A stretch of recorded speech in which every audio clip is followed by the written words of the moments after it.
Grace Slick is one of San Francisco's original female rockers. From the early days with the Jefferson Airplane through the 70s and the 80s with the Starship, today Grace remains one of the powerful forces behind San Francisco rock and roll. Grace, thanks for inviting us into your home, which I have to admit is pretty unusual with all the dolls and everything. Did you bring these dolls with you? No, I didn't bring the dolls. Oh, okay. You know, we just came back from the Starship Mansion and I saw that great painting that was on the ceiling of your old bedroom. How long has it been since you moved out of the mansion and here into your new home in Marin? Oh, a long time. I haven't lived there for probably 14, 15, 16, I don't know, long time. Long time. Yeah. How has your lifestyle changed over the years? I noticed a lot of the things here in your house are different from what you'd expect from a rocker, like all the dolls. Well, some of this house, actually, not the dolls, but like you and I were in the living room before, which looks sort of like a Good Morning America set. I was thinking about that when we were in there, is since I'm so screwy, it's kind of a thing like make this all look regular so my parents will know that I'm okay, you know? So some rooms in this house that people don't go in are just nuts, and you haven't seen them either. And that's where I have all my weird stuff. And you may think these dolls are weird, and they are.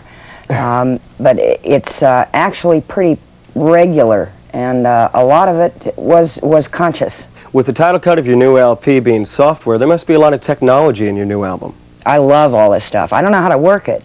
And if it weren't for my husband, I'd be, grinding corn with a thing, because I don't do machines.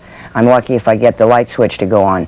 But I like it. And so that I'm around people who do know how to work them. And I like anything, because it's the people behind machines that are stupid, not the machines. So objecting to technology is sort of objecting to progress, which is kind of stupid. We've got a video from your new LP, All the Machines. Can you tell us something about that?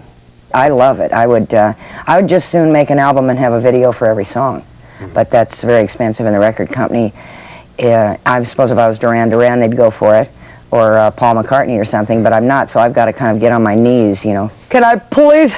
Oh, God, trust me, you know, and sometimes it works, sometimes it doesn't. But I love doing videos. Well, let's take a look at this one from her latest LP, Software, Grace Slick's newest single.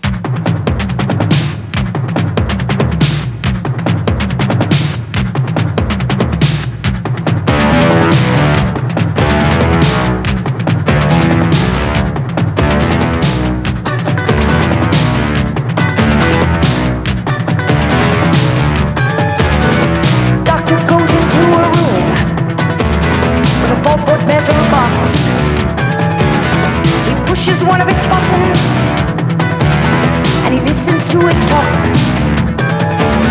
It tells him what he needs to know about every patient he's got. 14 years in medical school, and the machines are doing his job. All the machines say I'm okay. All the machines say.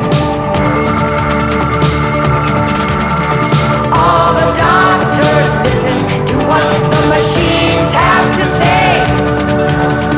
All the machines say, I'm okay.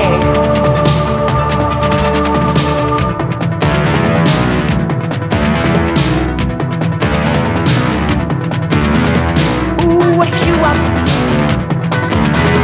Who makes your coffee? Who gets you to the office? Who does the work?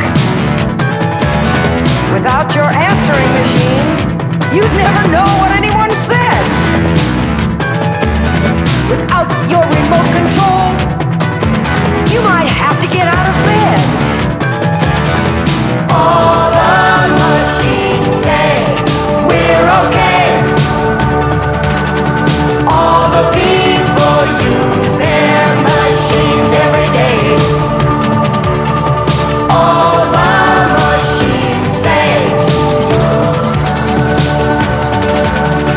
All the machines say we're okay. Not much happening after dark without electric light. Without electric blankets, your body might freeze at night. Without a giant scoreboard, how would you know who comes in first? Without a vacuum cleaner,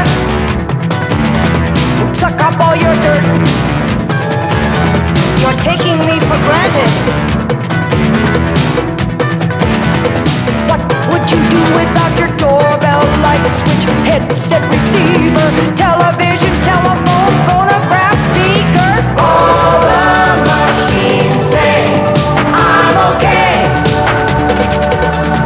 All the machines say. All the doctors listen to what the machines have to say. All the machines say I'm okay.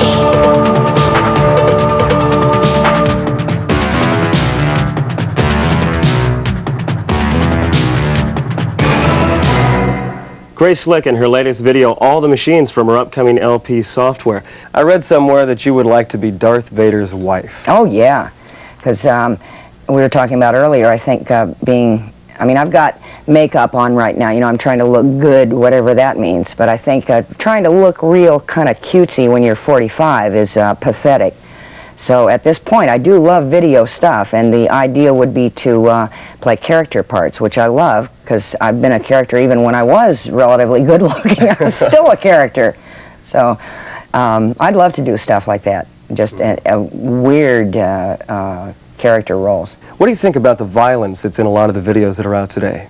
I don't care. It's the violence that actually happens that bothers me. And I think that the person who is triggered by something that happens on television can, if they're that sick, they can be triggered by a rotten loaf of bread. You know, they'd be mad because there's a little green spot in the bread and go kill their mother over it or something. Because anybody that's triggered by one thing on television is sick already. I think a lot of times that violence, everybody, including you, looks at car accidents, right? You go by a car accident, you almost have one yourself, checking out to see if there are any limbs on the street or something. And I don't know what that is, and I'm not saying you're sicker than anybody or I am or anybody. We just do that. People are interested in that sort of thing. So it is better to watch it here, act it out, than it is to go. In other words, I don't think our military leaders watch MTV, but they're quite capable of killing a lot of people, aren't they, then? Stay with us. San Francisco Hot Rock will be right back.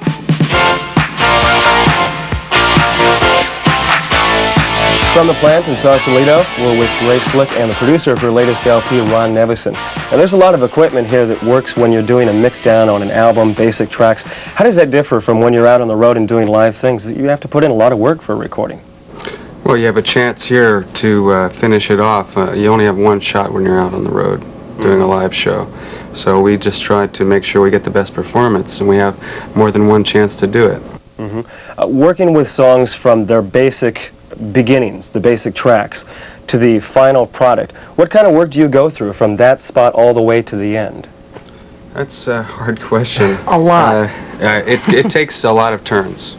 And my job is to make sure it doesn't take too many turns, that when it's complete or when it's good enough that we make that judgment, and we're not chasing our tails all the time. Because with the technology available, you can keep doing things over, and what happens is you get past what is considered a performance and you get into changing things for the sake of change. I did it myself, is stay in a recording studio and go over and over and, oh, let's take that off and put this on. How about 17 Frogs? How about, you know, and it went on and on. And no, 18. Yeah, really, and it's that kind of stuff over and over again that he is especially good at calling a halt to. Because musicians, I mean, we like to play. I'm not putting myself in the category with a musician, but I do the same thing with nuances or something. Want to keep making it better and better, and you go past the point of where it was already all right in the first place. Do you prefer working in the studio as opposed to live performances? To be honest, yeah, but I shouldn't say that because then people are going to think that I really hate it when they, you know, see me live, which isn't true. I don't hate it, but I prefer this because, as Ron said, probably I'm insecure. I don't think my voice is as wonderful as it could be, and I have control over it here, whereas I don't live. But I do enjoy live performing because I'm hammy. I just don't sing very well.